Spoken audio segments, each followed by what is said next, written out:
Unsafe abortion atau aborsi yang tidak aman. Pengertian aborsi menurut World Health Organization adalah sebuah operasi atau prosedur untuk mengakhiri kehamilan atau janin yang tidak dapat hidup. Sedangkan menurut Black Laws Dictionary, aborsi adalah keguguran dengan keluarnya embrio yang tidak semata-mata karena terjadi secara alamiah. Akan tetapi, juga disengaja ataupun terjadi karena adanya campur tangan atau provokasi manusia. Menurut Dr. Thomas Cahyadi, apabila aborsi tidak dilakukan dengan aman, maka akan berisiko terjadinya infeksi rahim, robekan pada rahim, dan perlengketan pada rahim. Jika terjadi perlengketan rahim, maka akan dapat mengakibatkan gangguan haid sampai kesulitan hamil. Jika robekan tidak terdeteksi, maka dapat berisiko sampai mengancam nyawa atau kematian. Di Indonesia, pengaturan tentang aborsi dimuat dalam Undang-Undang Nomor 36 Tahun 2009 tentang Kesehatan dan Kitab Undang-Undang Hukum Pidana atau KUHP. Dalam undang-undang tersebut, semua orang pada umumnya dilarang melakukan tindakan aborsi. Namun, berdasarkan pasal 75 Undang-Undang Kesehatan, aborsi boleh dilakukan dengan alasan medis berikut ini, yaitu yang pertama, adanya indikasi darurat secara medis pada kehamilan usia dini yang mengancam nyawa ibu dan atau janin.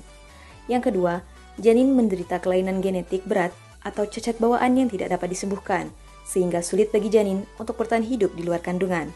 Yang ketiga, kehamilan terjadi akibat pemerkosaan yang menyebabkan trauma. Aborsi yang dilakukan di luar kondisi di atas dinyatakan ilegal. Dalam pasal 194 Undang-Undang Kesehatan, setiap orang yang terlibat tindakan aborsi ilegal dapat dipidana penjara maksimal 10 tahun dan denda maksimal sebesar 1 miliar rupiah. Aborsi akibat pemerkosaan secara khusus diuraikan lebih lanjut dalam Peraturan Pemerintah Nomor 61 Tahun 2014 tentang Kesehatan Reproduksi atau PP Kespro sebagai aturan pelaksana Undang-Undang Kesehatan. Dalam pasal 31, peraturan tersebut dinyatakan bahwa tindakan aborsi hanya dapat dilakukan pada usia kehamilan paling lama 40 hari dihitung dari hari pertama haid terakhir atau HPHT berdasarkan surat keterangan dokter.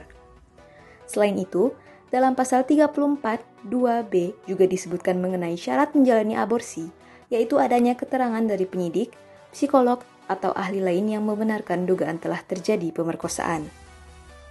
Kategori aborsi yang tidak aman menurut Organisasi Kesehatan Dunia atau WHO, yaitu yang pertama, dilakukan oleh orang yang tidak memiliki keahlian medis dalam bidang aborsi secara memadai. Yang kedua, dilakukan di tempat dengan fasilitas yang tidak cukup memenuhi persyaratan kebersihan. Yang ketiga, dilakukan menggunakan peralatan yang tidak sesuai.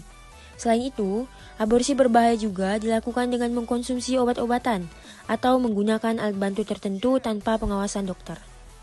Sama seperti setiap tindakan medis lain, aborsi juga memiliki resiko. Apalagi jika dilakukan di tempat dengan fasilitas terbatas, bukan oleh tenaga medis, tidak ada kondisi medis yang mendasari, serta dilakukan dengan metode yang tidak aman. Adapun resiko aborsi meliputi yang pertama ada perdarahan berat, yang kedua cedera pada rahim atau infeksi akibat aborsi yang tidak tuntas, yang ketiga ada kemandulan, yang keempat kehamilan ektopik pada kehamilan berikutnya, yang kelima ada kondisi serviks yang tidak optimal akibat aborsi berkali-kali, yang terakhir ada masalah psikologi. Dampak jangka pendek dari aborsi: nyeri panggul, pembekuan darah di rahim, infeksi, robekan serviks, perforasi uterus atau penyumbatan rahim, kegagalan aborsi, efek anestesi, cedera saluran genital dan organ dalam, serta reaksi emosional. Dampak jangka panjang dari aborsi. Komplikasi dari sebuah aborsi atau aborsi yang berulang-ulang salah satunya adalah sulit hamil di masa mendatang. Bagi wanita hamil yang sebelumnya pernah melakukan aborsi, kehamilannya pun jadi lebih beresiko.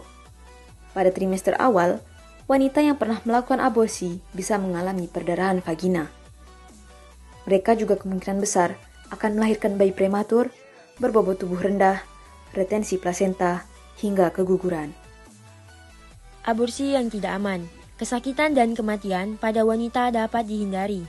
Pencegahan dapat melalui pendidikan seksualitas yang komprehensif. Pencegahan kehamilan yang tidak diinginkan melalui penggunaan kontrasepsi yang efektif, termasuk kontrasepsi darurat serta penyediaan aborsi yang aman dan legal.